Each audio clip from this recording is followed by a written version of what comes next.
Maraba da zuwa MZ Masarauta. Idan kai sabon zuwa wannan channel ɗin ne, muna roƙon da Allah ku danna mana subscribe, ku danna alamar ƙararrawar sanarwa domin samun sababbin shirye-shiryenmu a koda yaushe idan mun ɗaura.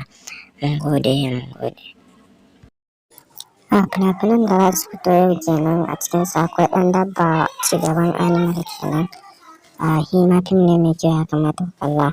Sannan akwai ɗan bala'i, sannan kuma da akwai ɗan manya, sannan kuma a cikinsu akwai riƙaƙƙe, sannan kuma akwai jakada, sannan kuma a cikinsu da akwai gwanci, sannan kuma akwai mai tarko, sannan kuma akwai so 31, akwai zina na 3, sannan kuma da akwai gidan iko na 7, sannan akwai maya na 26, sannan kuma akwai zagon ƙasa na 10, sannan akwai wata duniya na 21 da 22.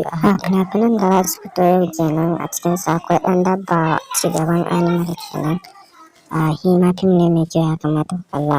Sannan akwai ɗan bala'i, sannan kuma da akwai ɗan manya, sannan kuma a cikinsu akwai riƙaƙƙe, sannan kuma akwai jakada, sannan kuma a cikinsu da akwai gwanci, sannan kuma akwai mai tarko, sannan kuma akwai so 31, akwai zina na 3, sannan kuma da akwai gidan iko na 7, sannan akwai maya na 26, sannan kuma akwai zagon ƙasa na 10, sannan akwai wata duniya na 21 da 22 a haɗe.